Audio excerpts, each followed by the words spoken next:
Hello again everyone, I'm King Blacktooth and welcome to a tips video against DJ for Goukens. It's always for Goukens.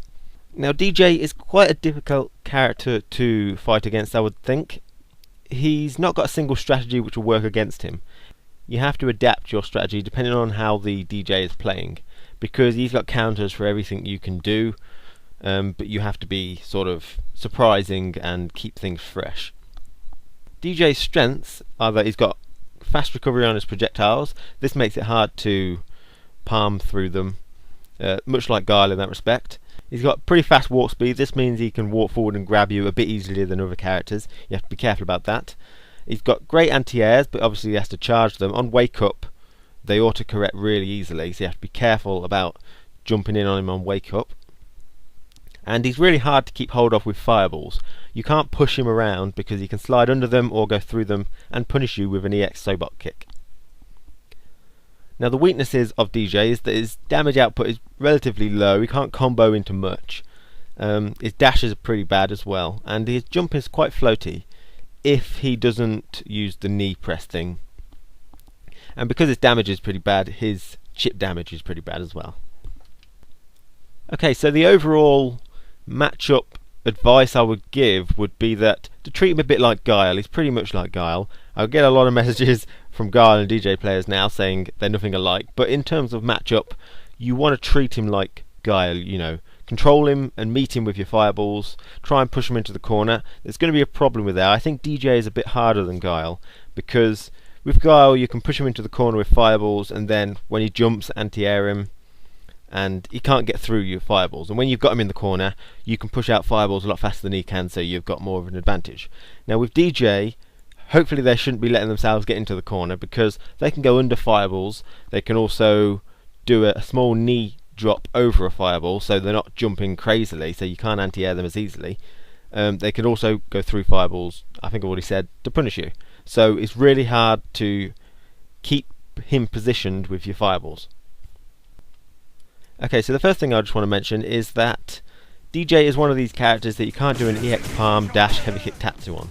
Okay, so it doesn't work, he drops out of it.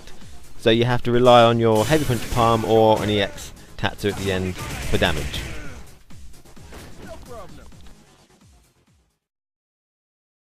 So the first thing that DJ's got is his knee stop move. It changes his jump trajectory, and it's a pretty good way of him to continue his normal pressure. Now if he does it immediately, as soon as he leaves, it can't hit crouch blockers. I didn't know this, but I'm sure they know it. So they will probably not do that. You probably always want to assume they've left it long enough. So you have to stand for this, as you can see Gouken's doing here. So you always have to stand because it's an air move, and that can be quite aggravating. There are some ways to counter this knee stop. A focus attack is one way. It's pretty risky. You have to let go of it very fast, otherwise you'll go into normals. You can get a crumple if you're lucky, but it's one of the riskier ways to do it.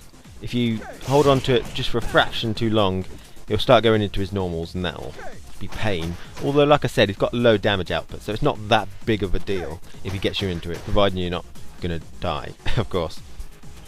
The way I like to deal with it is to just heavy punch parry it. Heavy punch parry seems to be the correct notation one to use.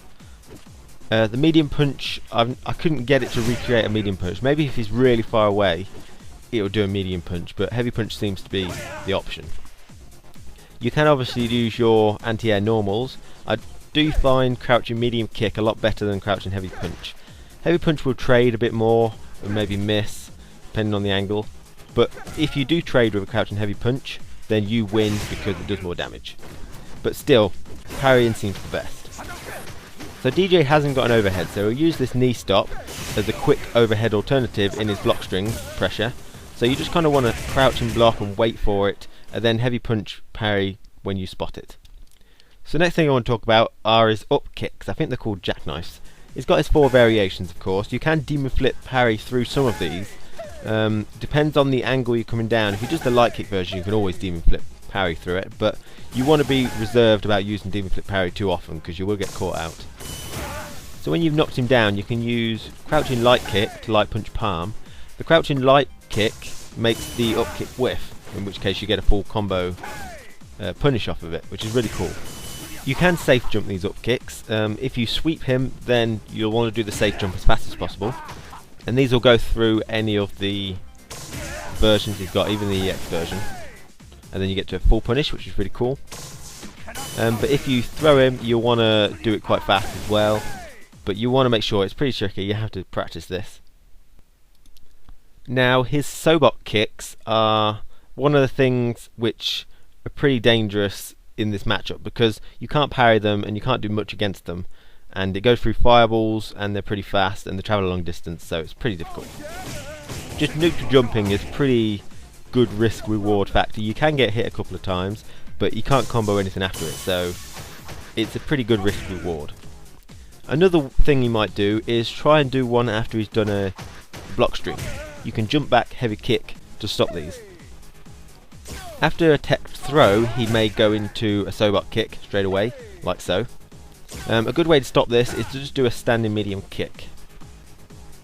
This will stop any Sobok kicks he's doing, even EX ones. You can also do a standing medium punch to stop him. Now, to punish a Sobok kick, no matter which variation it is, your super works fine. Depends on the distance. That was pretty much the maximum range, it seems. If you go really too far away, maximum screen nearly, it's not going to work. If he's quite close and he does it relatively close, then you can punish this with a standing medium punch palm. Or you can use a standing medium punch EX Tatsu. This is if he does it within range. It's kind of like our palm strikes. You have to do it, you have to know the range that it's safe at. And even at this range, which is pretty much starting range, you can punish it. So it's pretty good range on the punish there. So his crouching heavy kick is a slide where he sticks his foot up. Now this can catch your demon flips quite easily. If he mistimes it, you can land on his face and get a full combo out of it, but you can't really designate whether he'll slide or not. This slide can also go into fireballs, as you probably know. And it holds charge as well, so that's the way of moving forward while holding charge. So you have to be really careful about pumping out several fireballs in a row, because he'll do an EX jackknife if you're not careful. If he's throwing out a lot of these Sobok kicks, you want to just be patient. Unless you really anticipate it coming with it, and you can do an EX Tatsu, but other than that, you want to just be really patient with it. And so that's pretty much most of the advice I've got for DeeJay. I hope it helped. You've basically just got to adapt to him, I'd say. I'll try and stick up some more fights where I play against a DeeJay, so you can see what I kind of do in the situations. Thank you for watching.